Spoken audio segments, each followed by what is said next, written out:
on midnight here in Western Australia, and Anke's in Canada, I understand, and Kate and Ron are in North America, or in the United States, shall I say. You're all in North America.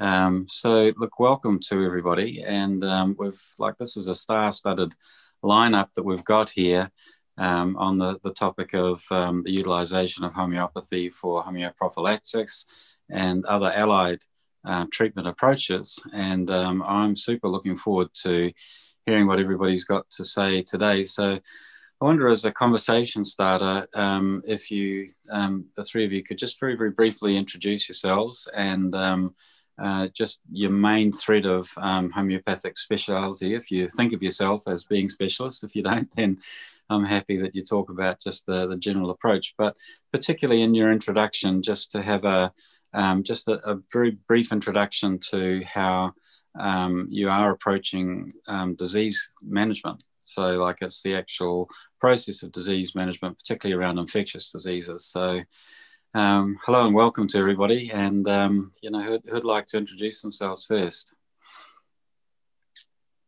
I'll start. I was the first one on, so I'll just go there. I'm Kate Birch. I've been practicing homeopathy for 25 years.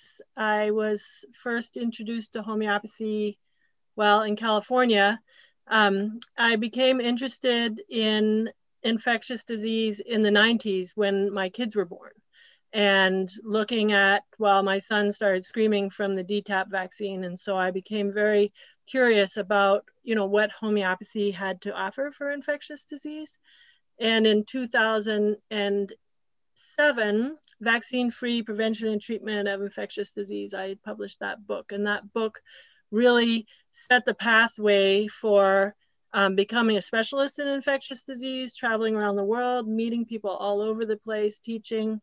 And then I was introduced to Isaac Golden from Australia and his homeoprophylaxis program, and decided, I met him in Cuba where the leptospirosis studies were done, and decided to bring that back to America. And I've met Ron before, and I haven't met Anke in person, but I see her Free and Healthy Children International brochure right behind her shoulder there. So she's one of the supervisors we have with Free and Healthy Children International, which is an organization that educates, trains, supervises practitioners, and provides an avenue of access to homeoprophylaxis. So that's where I'm in. And what fuels my fire, which I no longer want to fuel my fire, is treating vaccine damaged children. And I want to see that tide change. Yeah. Wonderful. Thank you, Kate, and welcome. So perhaps Anke, you'd like to introduce yourself? Yeah, so my name is Anke Zimmermann. I currently practice on Vancouver Island in Canada. I came to homeoprophylaxis through my interest in autism. While still in naturopathic college, so I'm trained as a naturopathic physician, I became interested in autism because I briefly dated somebody who claimed to have cured his son of autism. And that made an incredible impression on me because, of course, we thought it was incurable. And all along, all those past 30 years, I've been practicing since 1991. I had a strong interest in autism and other developmental and behavioral conditions. After my graduation, I took a 3-year postgraduate program to be more of an expert in classical homeopathy through Andre Sain, and then practiced for many, many years successfully using classical homeopathy and nutrition.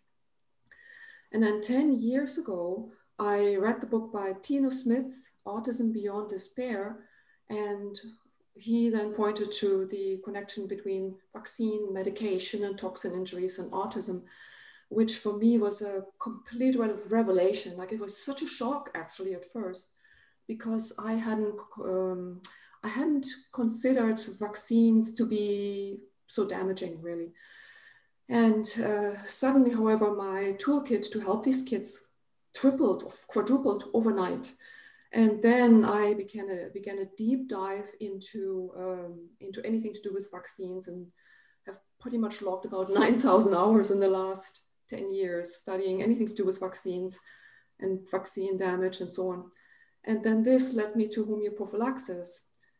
Several years ago, I attended a conference put on by Cilla Watcott, who you know well, Kate, I'm sure, on homeoprophylaxis, and I've never looked back. So now I feel I have a tool to offer to, to parents who wish to have other options. And of course, sometimes these parents with autistic kids and so on, who had vaccine injuries, which happened in front of them, obviously, have other children and they wish to have other ways to protect their children. And I'm very happy about Kate in particular and Cilla, who did all this groundworking book, and Isaac Golden work too with homeoprophylaxis, so that I feel I have something else to offer in these cases. Okay, well, welcome, Anke. That's a wonderful introduction. Thank you so much. Ron, I wonder if you could just share a few words. Sure. Well, thank you very much for having me on this symposium. It's a pleasure to actually be on a committee with Kate and Anke for their amazing backgrounds. I came to homeopathy in from a different route. I'm a second generation homeopath. My father was a homeopath and a analytic psychologist. And I came to practice homeopathy after completing conventional medical training and working in the conventional field for about 8 years. So I've been practicing homeopathy for 25 years now and have been both the president of the Homeopathic Medical Society of the State of New York and the American Institute of Homeopathy here in the United States. I'm also a faculty member at New York Medical College, where I teach fourth-year medical students an introduction to homeopathy and other alternative fields. My practice is based on my classical training. I would say that's kind of the backbone of what I do, although I do offer homeoprophylaxis and I do offer other homeopathic approaches. I still consider myself to be classical. I'm also medical advisor to a group called Americans for Homeopathy Choice, which has been quite active in the United States, working with the FDA, trying to deal with some of the current changes in attitude towards homeopathy here in this country. So that's basically, my background, and as I said, it's really a pleasure to be with this group of colleagues. Oh, look, thank you so much, all of you. And I wonder if we can actually kick off the conversation with the question, why homeoprophylaxis? Why would we actually try to, manage infectious disease in this way? So, getting in first, why would we want to do that? I start. Sorry. One thing in the way the question was asked is manage infectious disease. What does that mean? And so the first question we have to ask is, what is infectious disease? What are these things, these viruses, these bacteria? And not only that, what is the human response to infectious disease?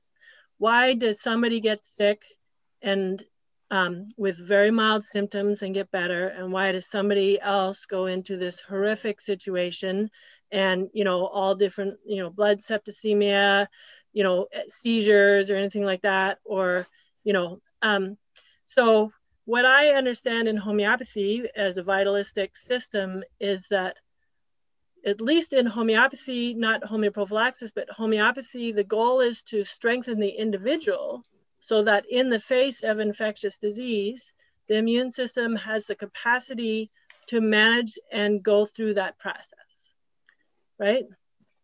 So what is that process as far as fever and discharge pathways and so on and so forth? So then, so how to manage infectious disease, that question comes from the point of view, well, maybe, or assuming that the infectious disease is a bad guy. But really the goal is to make sure that the immune system, because that's the mechanism in our body that ensures our survival in the environment. It's always checking and balancing our relationship with our environment. And I'm just going to say one word about this and let other people go, and then I'll come back. But the goal of homeoprophylaxis isn't to stop infectious disease. The goal of introducing an energetic frequency of an infectious disease agent is to activate that part of the immune system that that agent connects with, and to satisfy whatever that immunological process is by providing information about that in that immunological process. So in that process, the cumulative effect is to strengthen the immune system. So I'll just stop there, and then I have more to say, but just based on what others, how they want to go. I'd like to jump in right there, Kate, because I think that really is a great introduction to the problem that we're having today, which is a paradigm problem. And, you know, the whole idea of the germ theory of disease is based on this paradigm that the environment is out to kill us. And what we're learning, one of my favorite topics these days, and I apologize in advance if I harp on it, it's the microbiome. And what the microbiome tells us from a completely different paradigm emerging out of conventional science is that not only are all these organisms critical to our health, but that infections actually teach our immune system's immunity, and that these are good things to be exposed to, and that we generally run into problems with infectious diseases when we've already damaged the either the microbiome or the immune system.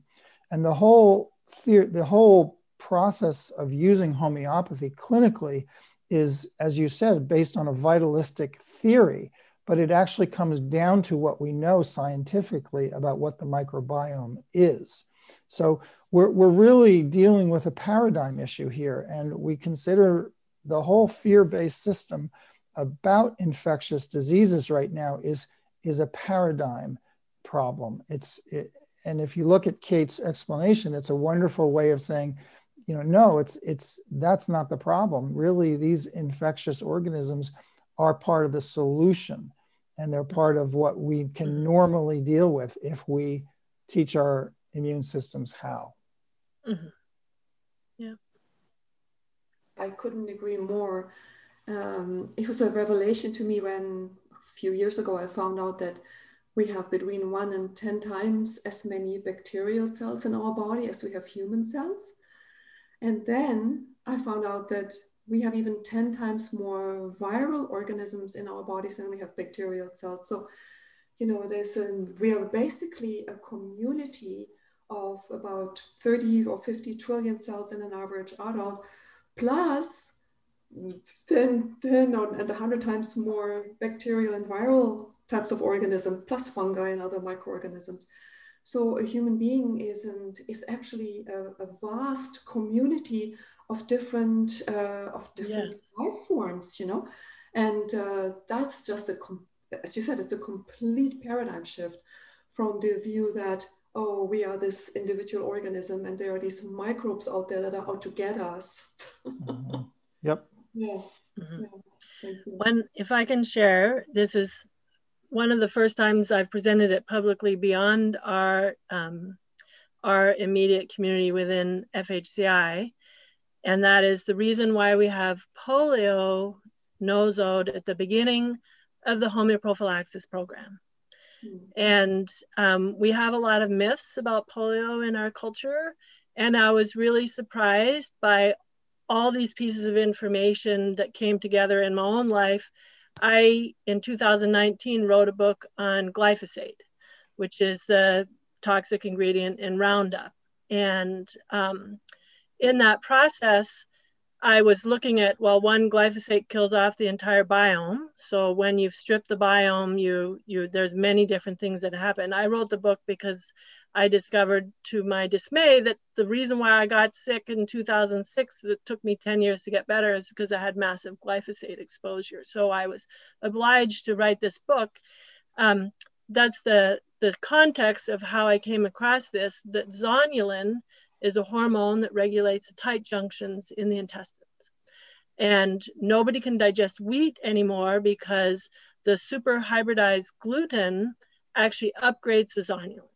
And so the zonulin leads to this whole cascade of leaky gut. And with the glyphosate on the GMO wheat, that the glyphosate kills the bacteria, which makes the trypsin, which digests the wheat. And so when you've got the undigested wheat and gluten, and you don't have the bacteria making the trypsin, then the zonulin is opening, and then everybody's body goes into this hyper inflammatory state, right? So what does that have to do with polio? Well, some years back, I did a proving of einkorn wheat, which is ancient wheat. And there's a movie, if anybody's interested in watching, that's of the proving, Paradise Lost and Found, the mother of Sora, and it's the beginning of all disease. But in that process, because it took me back 5,000 years of what was this ancient wheat for humanity, and when humans became agrarian, I came across some studies on the Egyptians with polio. And I realized at that time that that virus came because for 2,000 years we had lived in harmony with polio. It wasn't until there was increased sanitation where the wild polio virus was no longer present. Polio is one of 3 viruses that affects zonulin: polio, cholera, and rotavirus. And they each have different relationships to zonulin in the intestines. Well, what polio does is it downregulates zonulin.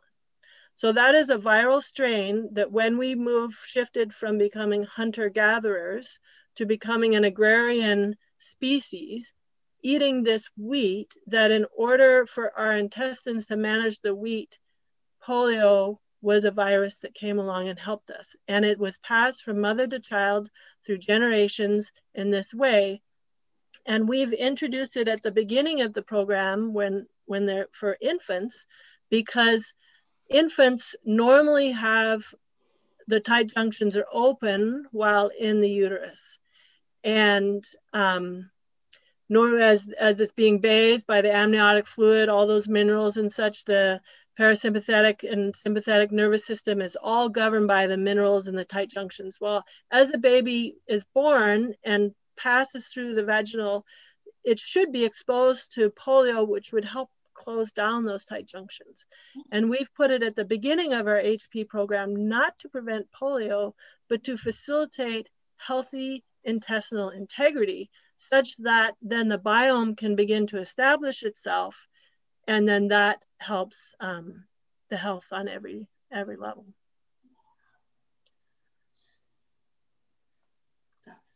It's very, very interesting, fascinating.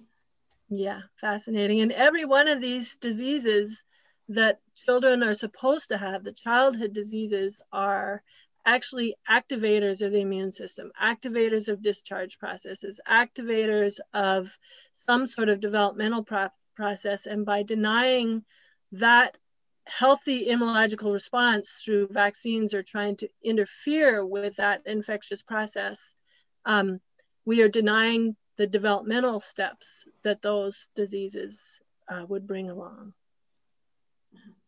That's what I explain to people all the time. I always explain, look, there are reasons why we have vaccines, of course, because of certain infectious diseases. However, they're not all in the same category. We have childhood infections, right? And I always tell my clients, look, think about it. Why do children get these childhood infections? Mother Nature doesn't make mistakes. There has to be some sort of benefit for us to normally get these particular childhood infections, like measles, mumps, rubella, polio, right? And by introducing vaccines and so on for those particular diseases, we are also not, we're denying, again, like you said, an aspect of the normal developmental process, the normal immune system maturation, and potentially a lot more, a normal personality development, so that's a very, very important point, I think, that's completely missed in modern medicine. Mm-hmm. Mm. Yeah, so what you're both talking about there is the benefit of disease. So these are the benefits that actually come from exposure to these so-called disease organisms. And I was smiling a lot there earlier because I've just got with my editor at the moment my book on my conversations with Candida, which is an entree into the microbiome and how we can actually get into a dialogue with it. So that's why I was smiling as you were telling us all about that work, Kate. So the paradigm shift, Ron, I wonder if you could just talk a little bit more about that, because I think this is a key, it's a key way of describing it, this notion of a paradigm and how we need to make a total shift.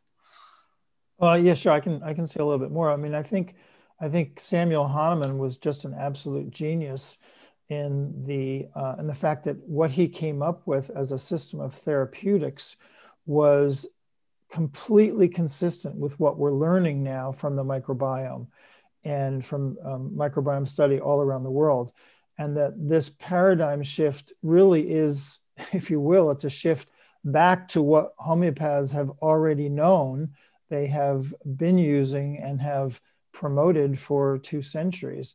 And that is that there's a primacy about what the body knows how to do, and it does the best when you get out of its way, and that this concept of infection, this concept of man against the environment and survival of the fittest is such a narrow way of looking at the world, and not even an evidence-based way of looking at most of the world, that it's completely clouded our view of interpersonal relationships and politics and the way we run our governments. And you can see this now in the COVID-19 epidemic, with this absolute mass hysteria about the use of masks, about the use of social distancing, about all these things.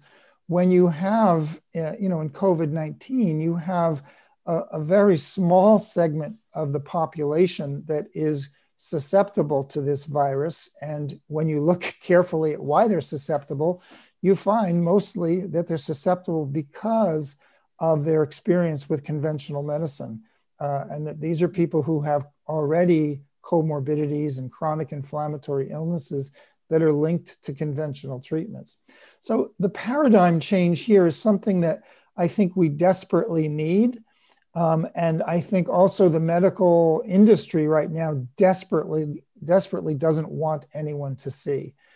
They desperately want to keep people afraid and dependent upon this eventual vaccine that's going to be released. And as long as we can keep people isolated and separate, they won't question. They'll line up for this vaccine. So, I think the paradigm goes down so deeply into our world culture. It's at the foundation of our nations and our nationhoods. And when you look at what science is actually showing us about how the body works in cooperation and in interdependency with the environment and with the microbiome, that we're on 2 very divergent courses here. And the environmental destruction that we have seen as a result of our governments and our philosophies are completely non-sustainable and not consistent and not compatible with health. And we're at a crisis point in our society. And I think the COVID-19 epidemic is showing us that if we can communicate that, if we can get that out to people to understand that this is not what we're being told that it is by our leaders and by our medical authorities even. I would agree. I was in the process of writing Glyphosate Free. I, again, was so amazed by my revelations of the biome and Candida, because it kills off all that bacteria, and then how, our entire food chain is completely poisoned by this substance unless you eat like I do now, 100% organic, grow as much as I can, no GMO, no pesticides like that. But when I was writing the book, because it goes through the biome, it goes through the DNA, it goes through these entities, we need all of our bacteria to help create the neurotransmitters, the serotonin, the dopamine, our entire endocrine system. Everything is based on the biome, the bacteria that we have in our body. And that when we destroy that, then our brains no longer are thinking properly. And this is where I begun to see that no longer, and this idea that somehow, you look at that very intimate act of procreation and birthing and mothers and children, and they're always exchanging saliva and exchanging community. And even school children, they come together and they exchange their community with each other. And that community, like bacteria, they have the capacity, is like, wow, you're living in an oil spill. Here, I've got a little piece of genetic information here that will help you survive that oil spill. That's how we've been able to get bacteria to clean up radiation, to clean up oil spill, to make, hormones that we use as our medicines, because you can teach. So this is how even the thoughts that we have, like watching TV, can be seen like a virus, and how it goes in and affects people's consciousness. Well, they're thought forms too. So there's healthy thought forms that need to be passed around through this whole community interaction. And again, being isolated, living in an immune bubble. John Travolta, there was a movie, one of his first movies came out in the 70s, The Boy in the Glass Bubble. It's not possible to function in this environment without that basis of the immune system, which is encrypted by our DNA, that somehow there's some fanciful idea that we as humans can survive separate from our physical environment without any ramifications of what we're doing in our environment. Yeah. One of the beautiful things about homeopathy, which is still really unexplored, is what is the connection to the environment. And it's not, I don't believe it's an accident that many of our medicines in the homeopathic pharmacopoeia are nature-based. They are plants, they are animals, they are minerals. These are things exactly as you're saying, Kate, that there is this community, not only amongst humans, but there's a community amongst the planet that when you eliminate and you reduce the diversity, you seriously impair one's ability to survive and to function. Mm-hmm.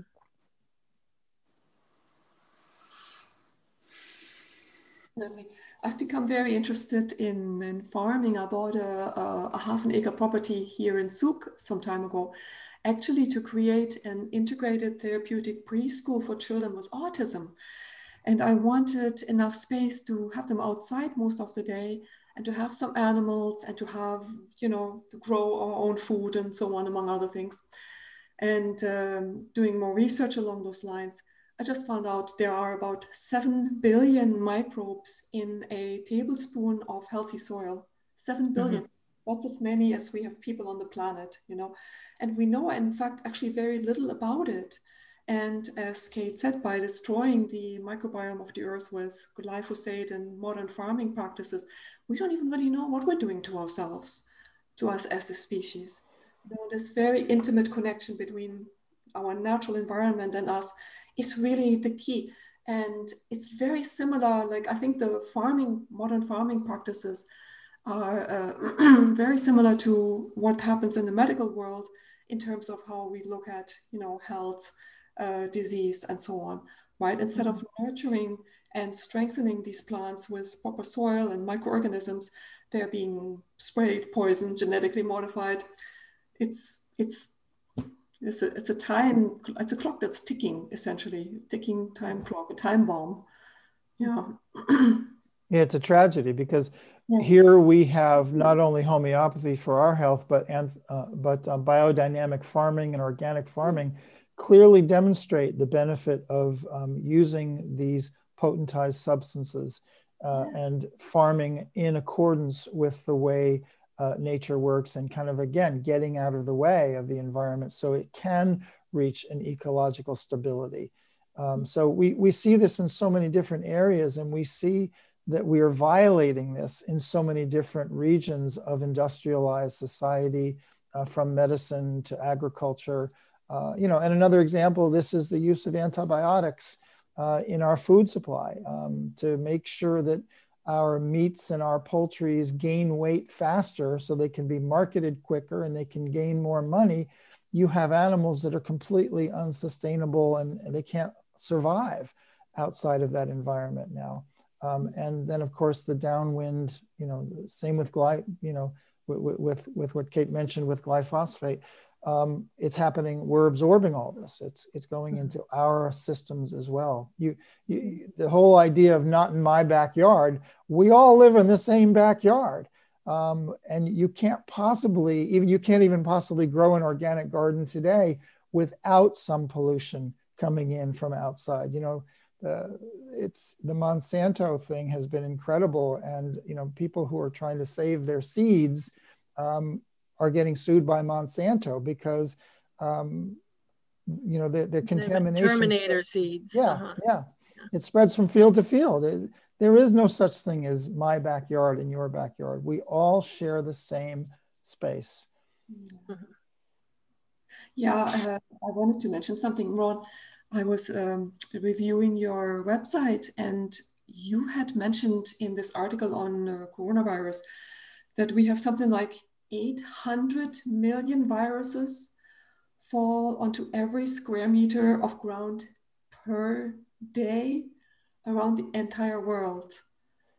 And if people only knew this, right, they would stop at silly masks. Like, I live in a small community here. Of course, masks are all over the planet now at the moment.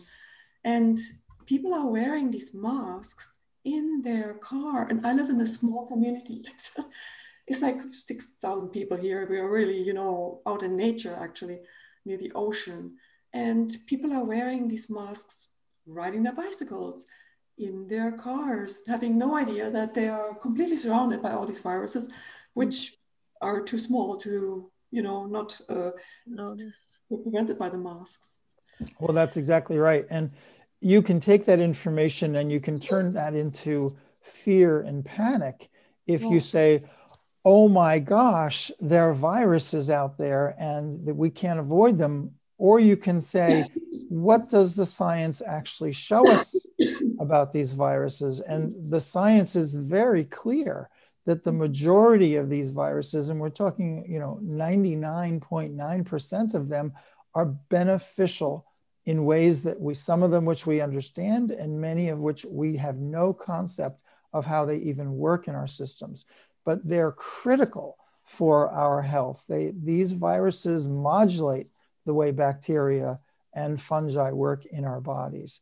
And that's why I mentioned that information, because it really shouldn't be a source of panic. It should be a source of, let's try to understand how this whole system works together.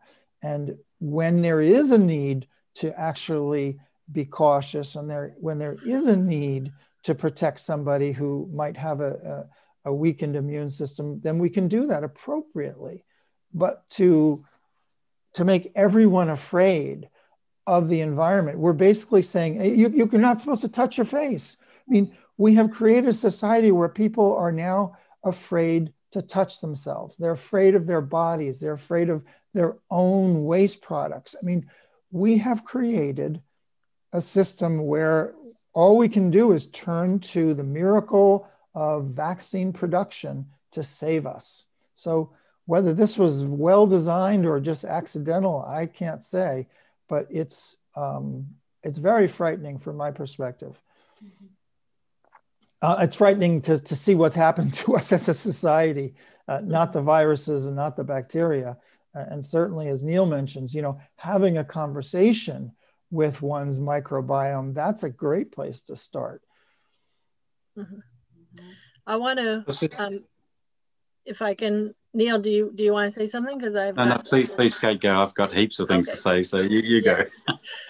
So, lost you. Yeah, we've lost Kate. Yeah. You're up, Neil. Okay, I'm up then, yeah. Well, look, like North America, we have incredibly intensive farming practices here in Western Australia in particular. And where I live here in Perth, I'm on the coast, and only a matter of 40, 50 kilometres away from here are some of the largest wheat fields that, there are on the planet, these enormous grain production. And one of the things that, I was particularly interested in, with what you're talking about there, well, everybody's talking about the sort of impact upon our psychology that's actually coming from these changes that we're all looking at. And, one of them is actually the ability to manage sort of the disorientation processes. So, for example, the entire autistic spectrum, in my clinical practice, what I find is that people are generally, it's a survival response. So like the person's body is actually making exercising a survival mechanism at the very least. And, I hark back to the work of Ron Davis, who, wrote the wonderful book, what do you call it? The Gift of Dyslexia. He was a famous autistic researcher, going back many, many years ago. And he just talks about everything as being disorientation. So he was looking at disorientations of the head brain at the time. But in my clinical practice, what I've actually found is that there's a tremendous amount of disorientation actually occurring all through the being. So throughout the entire biology, there's these disorientation processes going on. And it's all down to an overwhelm of information. And so if I think of my fields of wheat, which is so close to me here, like massive, absolutely massive, and they're, probably the biggest users of Roundup anywhere in the world, I'm not sure of the exact figures, but they've got to be amongst the very top, consumers of that product. And the extent to which that information is impacting upon those crops, and that information is actually impacting upon the beings, the actual human beings, or the rest of the environment as well. And it's just overwhelming. And it's no surprise to me that increasingly we got this expression of this survival mechanism. So I just wanted to talk about it, because I'm not a homeopath. I'm extremely sympathetic to the work that you folk are doing, but from my clinical work, I'm seeing into the same pattern of stuff that you're all talking about, and it's the same view. Mm-hmm. It's the same view I'm getting. It's just so interesting to hear you talk. That's absolutely right, and it doesn't have to be homeopathy to be the truth. Homeopathy just was one approach that stumbled upon this fundamental relationship between humans and their environment, and without even knowing it. I mean, Hahnemann wasn't a biologist. Hahnemann had no idea that the microbiome existed, but everything he described and everything that the science showed demonstrated consistency with the microbiome. Now, there's other fields of medicine that do the same thing. They just don't happen to be most conventional fields of medicine, which are directly in violation of the ecology of the microbiome. And so we really are at a place where there are so many streams that kind of lead to the same place or a similar place. And very many of them were founded on just empiric knowledge that we tried this and it worked consistently. And it was shown through study and through retrospective analysis to be internally consistent, the way homeopathy is too. But yeah, it's not the only one. It just happens to be the most widely practiced form of medicine that has stumbled upon this approach. Look, you're touching upon an amazingly useful issue here and that is this evidence-based approach. And because of the way, we all work, obviously, you folk actually with your big community of people, you've got an opportunity of aggregating some of this information into a data that might look a bit more like a scientific or an academic approach, if you like, rather than a scientific approach. But talk through a little bit about, this evidence-based approach and how you're actually capturing data and you know, being able to actually then share the data around homeoprophylaxis in particular. Yeah, I wish Kate was here to talk about that, because she probably has more to say about the homeoprophylaxis and the approach.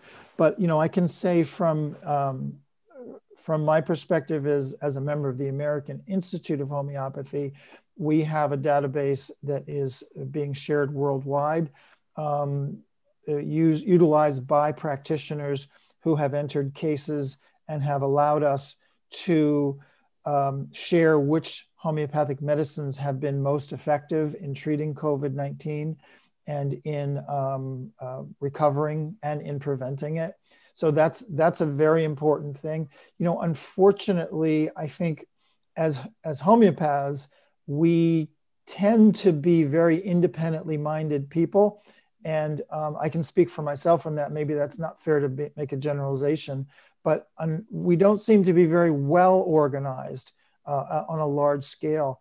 And that's one thing that we desperately need today is better organization, not just to preach to the choir, but to actually reach out. This whole concept of evidence-based is fundamental. And I'm glad you asked that question, because you know that really defined what Hahnemann did. He was an evidence-based physician, and he didn't come up with a theory to say what should or shouldn't work. He tried something, he tested it, he retested it, he experimented again, and then he expanded that to other products to say, what does this product do? And if we could do that truly and honestly in conventional medicine today, we would have such a superior system of medicine. But even when you look at vaccine trials and you look at what, they don't even use placebos. They don't use a true placebo in vaccine trials. They ignore data from, you know, injuries. So if you really wanted to do something that's health promoting, you need to look at the evidence base and the science behind it. And that just happens to be what Samuel Hahnemann did. And as I said, if we could do that in conventional medicine, even a fraction of that could be marvelous. One of the former editors of the New England Journal of Medicine, a woman who stepped down, said she can't even rely on the credibility of studies that are done and published today in the leading medical journals, because the bias is tremendous, the conflict of interest is inescapable, the financial incentives are so great, and the pressure, academic pressure to publish, makes these studies unreliable and across the board. And she wasn't talking about just one or two. She was talking about the entire group of, you know, of studies that are being produced today are not reliable. And so we have this conflict of this group that says it's a scientifically based medicine, and it's not. I don't even have a word to describe what it is that they're doing, other than it's some kind of practice based on greed. It leaves me speechless. I don't know what to say. Look, I can see you wanting to speak, Anke, but just Ron, like, it's just so wonderful to hear you talking about this. And to me, what the real issue is that it's all based on competition. And so it's, you know, we started the conversation today looking at how we're approaching the microbiome. You know, fundamentally, that's what we've been talking about. And our view is that we need to compete with it. So everything's about competition. And when you look at the the scientific community, I'm so pleased you're actually talking about the bias actually in the the way material is actually put together. There is nothing there which is actually about listening to each other, about cooperating, collaborating. There's no hint that that's the intentional purpose behind what people are doing. And so, you know, obviously what Hahnemann was doing was, as you say, like very evidence-based. But you look into the heart nature of his work, exceptionally cooperation, collaboration based. You know, that was his, the approach. And it's gone on from then, of course, to today. Clearly inside of homeopathic circles worldwide, there is competition going on between, different sectors of the community. And of course, Mariana and I, when we've been putting together this project here, it was extremely important to us to actually allow an opportunity and a forum for people to actually cooperate and collaborate with no competition, so that the competition is completely removed from the setting. So anyway, sorry, Anke, I could see that you were keen to speak, but please go ahead. Hi, Kate, you're back again. The internet just completely crashed in my house, so sorry about that. Okay. Oh, that's good that you're back, Kate. Well, I wanted to mention what you were asking about evidence base, that, as far as homeoprophylaxis is concerned, and now Kate, that you're back, you can answer some of that. There have been some very interesting large-scale trials of homeoprophylaxis that were conducted, both in Cuba and in India. And you both know what I'm talking about, right? The leptospirosis, yes, and the AE trials. And I think maybe we could spend a moment to talk about them, because it's not as if there is no evidence base, obviously, with homeoprophylaxis. Like, there's a historical evidence base, and there's evidence base for short as well as long-term HP. But what convinced me, see, I learned about homeoprophylaxis in naturopathic college, and I never practiced it, because somehow I didn't really see the need. And I also wasn't quite sure if it was actually safe to do, until I attended this conference maybe 4 or 5 years ago, which Silla had put on. And there were doctors there from India, and they presented this research, among other things, on the large-scale trials they did with Japanese encephalitis prevention immunization in Andhra Pradesh, where they had reached 20 million children with this protocol to reduce the risk of Japanese encephalitis, which they basically got down in a matter of 3-4 years to 0 incidents. And that's what ultimately convinced me. And then I've been involved in this process ever since. So perhaps, Kate, maybe you want to share a little more about this research. I thought it was just astounding. And again, this is not something that's being published. Like, we'd never hear about it. Here in Canada, Health Canada has a website, and on their website, it clearly states that homeoprophylaxis has no scientific evidence whatsoever. This is just completely being ignored. This 20 million people, and in Cuba with leptospirosis, they were able to immunize 2.3 million people. So, maybe Kate, you can expound on that. On the research. Yeah.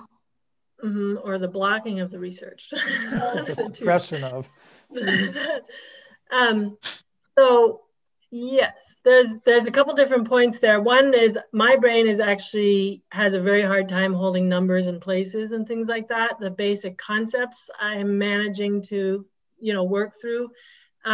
What I can say from, we all know that there is intentional blocking of homeopathy, and we don't even really need to address that. What we want to do is just talk to the consumer population to ask them to open their eyes. And particularly now that we're live, and hopefully we have a great audience watching us, and that the theory of vaccination and homeoprophylaxis came at the same time. When Hahnemann was still alive, Louis Pasteur was doing his research on rabies, Robert Koch had his Koch's postulates, and Edward Jenner made the smallpox vaccine. The idea is you introduce an infectious agent into the system, and it capitulates an immune response, and then you generate immunity. That is the basis of the vaccine paradigm. Also, what's happened and what's went wrong with the vaccine paradigm is multiple disease agents at one time with all the other toxins that subvert and covert and manipulate the immune system to do things that weren't supposed to be done. So we know the theory is correct and accurate, and then it's about application and model. So the study that you're talking about with the encephalitis, they're using tuberculinum, carb, and belladonna as a protocol for that.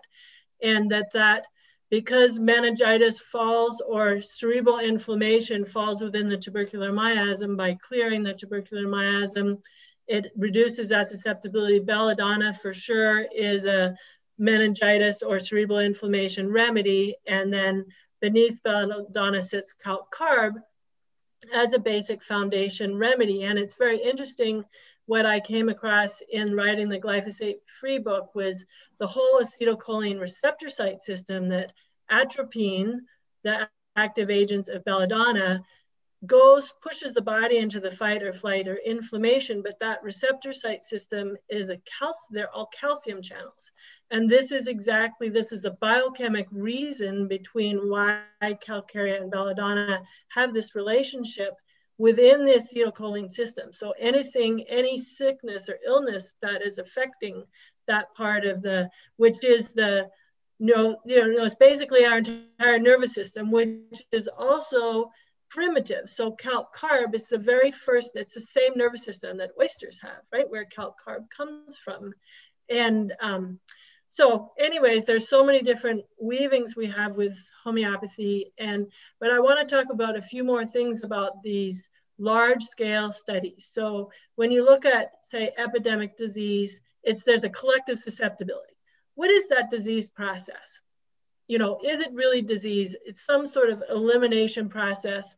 Also, it happens when there's certain environmental factors that are conducive to allowing that to happen. So when it rains and it's hot in Minnesota, the mosquitoes come out, right? So why do we get cholera epidemics?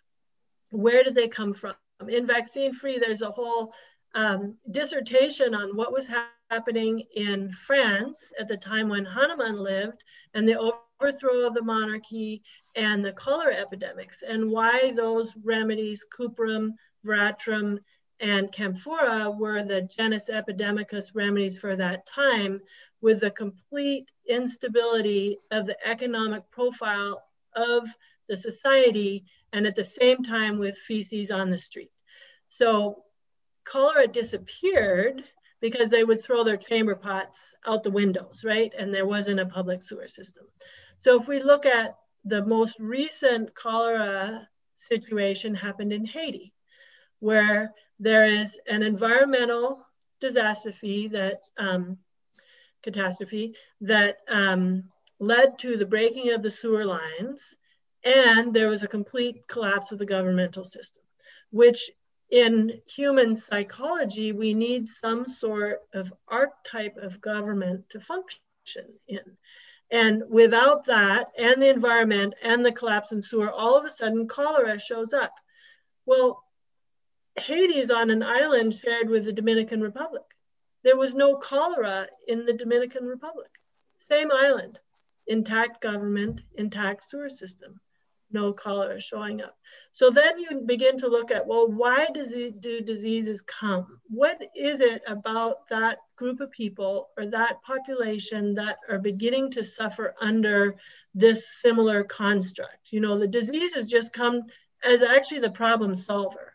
So what does the cholera do? All the aid workers come in, and then we got to clean up the sewer. We got to set up this, a temporary government structure, and so on and so forth. And then we start to see, in addition to treating the people so they aren't dying from dehydration, you begin to see changes in reduction in the incidence of. So I don't know what our time is here, but just ask a question, what is COVID asking us to do? If it's a true virus, right? I know that we experienced some sort of reprieve actually in the first month of that isolation. It's like, oh my goodness, you can hear the birds and you can see the Himalayas, and we've stopped driving around the planet, and we've stopped working 24 hours, 7, and we've stopped forcing our kids to go to public school system where they're wanting to mandate vaccines, so we've gotten another option there. But there's other things. So our immune systems are completely collapsed. So it's begging us to clean up our food system.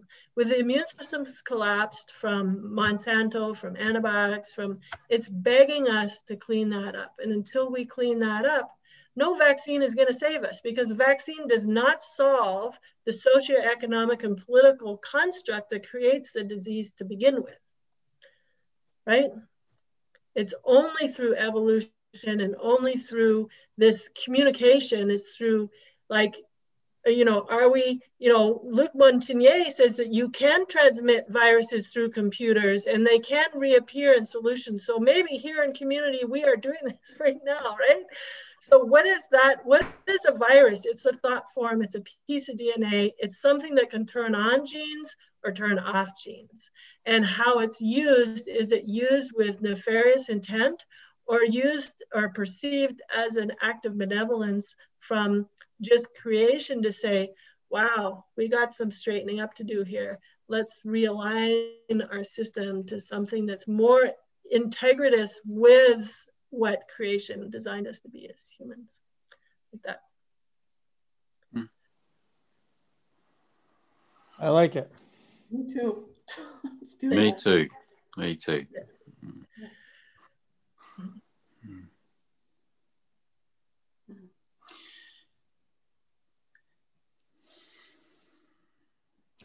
What is our time frame here?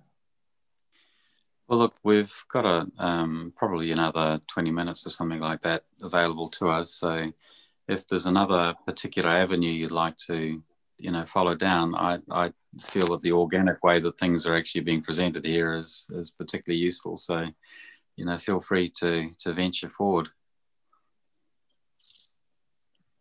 We could maybe talk more about what we want to see happen. And keep going to be inspirational. We are well aware of the precipice we're on. Yeah, well, look, the inspiration is in what you're talking about, Kate, for me. So like if I was to answer that question, the inspiration is in looking at what is the actual, management of all of this, the learning. So like what is our societal and collective, management of this learning that's coming on? Or is it that we need to, be just managing this learning as individuals? But my sense is that it's a big community thing. So, that to me is the real main issue that's going forward here in terms of the bright future. And I see it as being an extraordinarily bright future as well. Like I don't feel negative about this future. It's tumultuous and it's difficult and that type of thing, but what a wonderful opportunity that we're being presented for all the reasons that you're all saying. So, that's my view on it. I'll share a little bit more on leptospirosis. So I was invited to speak at the conference in 2008 in Cuba when the study was presented, and it was really amazing to see what they had done. And most people can read about this study and learn about that, but I want to report on something that was presented by Dr. Gustavo Bracco in Barcelona at the first HRI conference in 2013, so that conference was 2008. So 5 years later, they're still studying leptospirosis because and I had the opportunity to meet Gustavo Bracco again in India.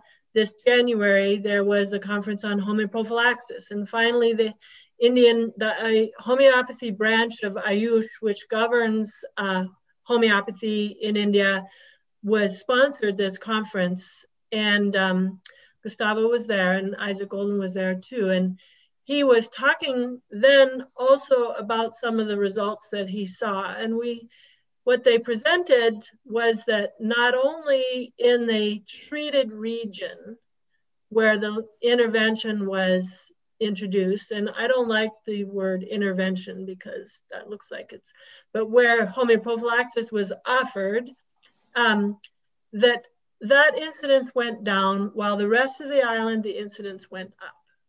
And that they used as a control group. So there are 3 provinces where they gave the no-zone.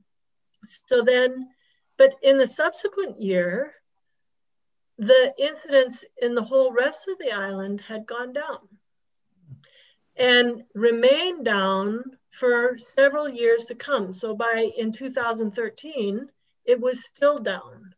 And he was presenting this information, which tells me that there's something else that is happening. So not only did their delivery system, I was amazed by the delivery system in Cuba, and that was the foundation for the building of Free and Healthy Children International, or the realization that you need a central orchestrating body. And homeopathy had been in Cuba for, well,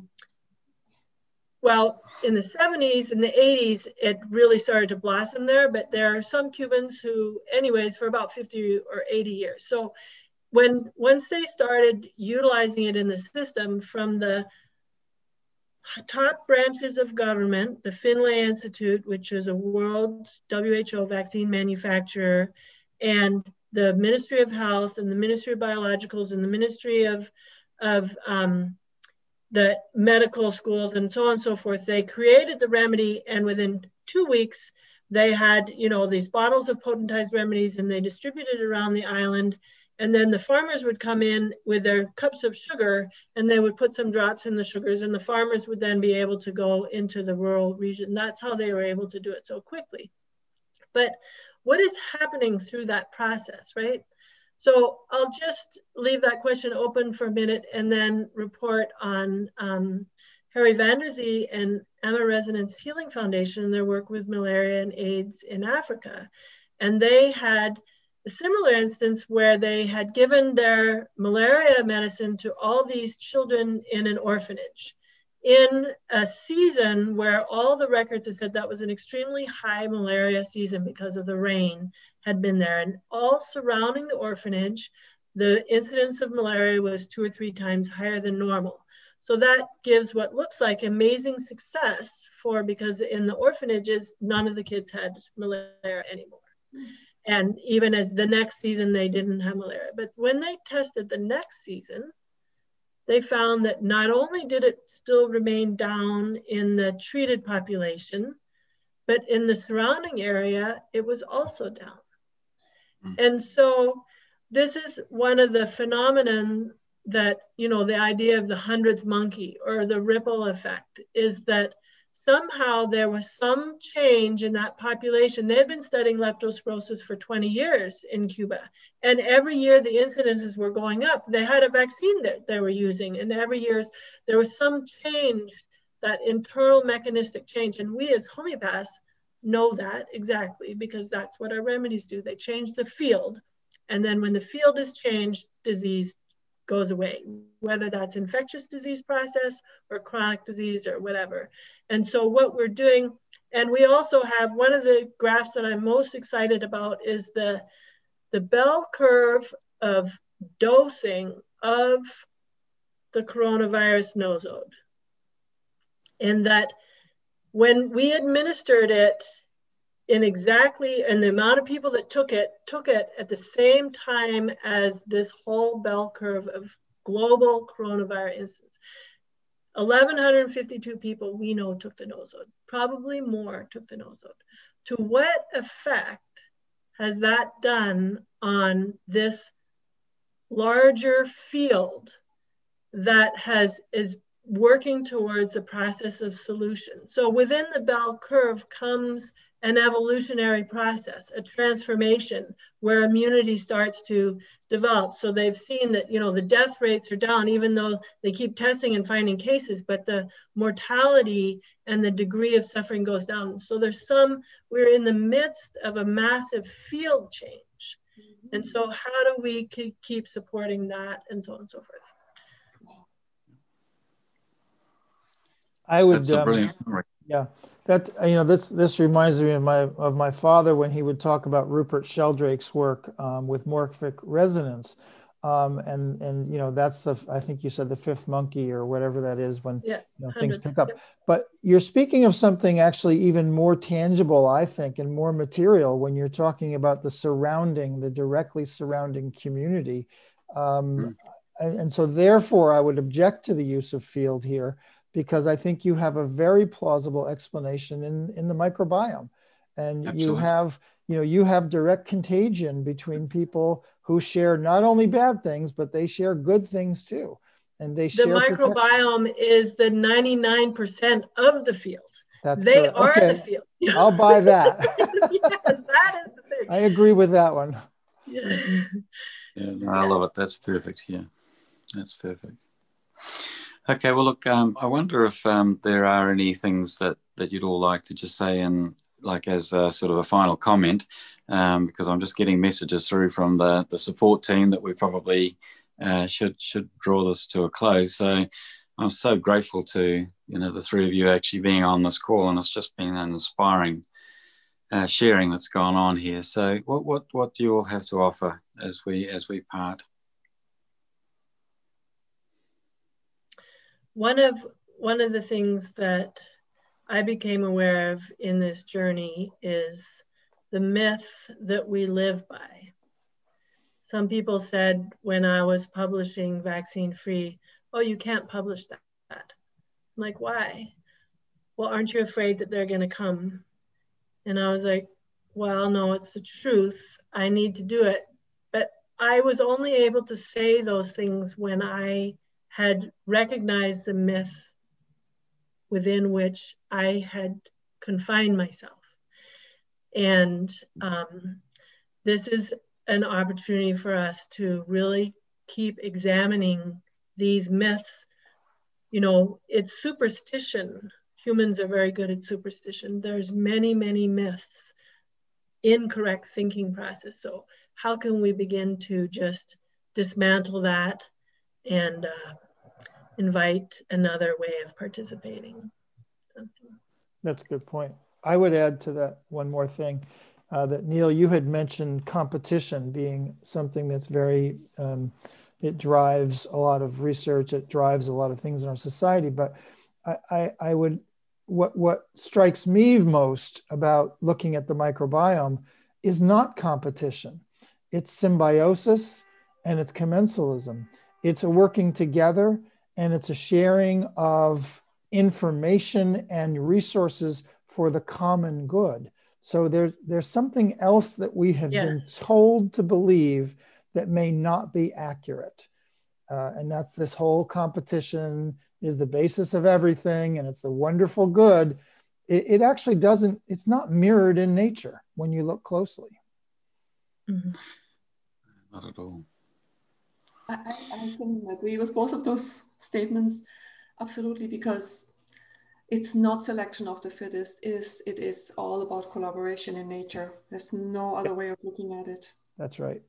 Yeah, and we have to follow that. You know, like you said, it's an entire paradigm shift. I think it's a very interesting time to be alive, because it's almost as if it's coming to a head. You know, the current paradigm is trying its hardest to hang on to what it's got and to take over, actually. This seems like a last-ditch attempt of completely dominating the humanity and the planet in a way. And then at the same time, we have this grassroots movement, we have the science, we have people like us, our clients, other scientists, also bringing all this information forward. And also the level of consciousness is rising, thanks to a large extent to the internet and to what we're doing right now. You know, sharing, we have this ability now with the internet and technology to share this incredible information everywhere on the planet without too much difficulty. And it's an incredible opportunity, I think, for this great turnaround. And I'm really excited to be alive at this time, actually. Well, I think that's the perfect place to finish. Thank you so much. That's absolutely, that's the oil, as they say here in this country. So, you know, Kate, Anke, and Ron, you have been absolutely inspirational for people watching, and let's keep this conversation going. Let's keep the cooperation and collaboration going. And, you know, somewhere coming out of this will be some coherence actually within humans as a collective and between humans and the balance of existence. So thank you.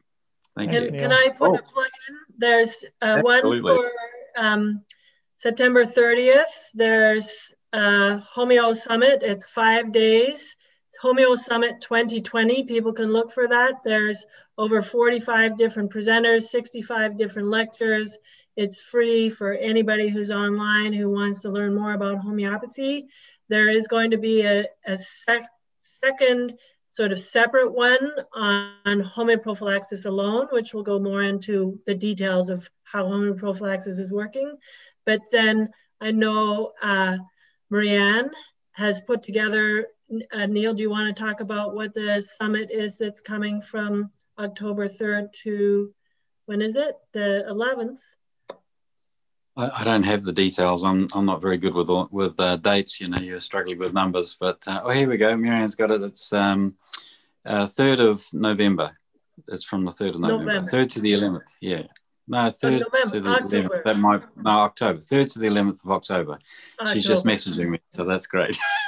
So supposedly it can go in the feeds of all the people watching so that they can keep learning more about homeopathy, because this is one of the things that I was just going in my head yesterday while working is like, I know we're doing work that's in alignment with goodness. So when is it going to be, you know, truth will win out. Truth will win out. Okay, well, look, thank you so much, everybody. And as I say, we'll keep an eye out for all of these opportunities to cooperate and collaborate for sure. Thank you. Thank you.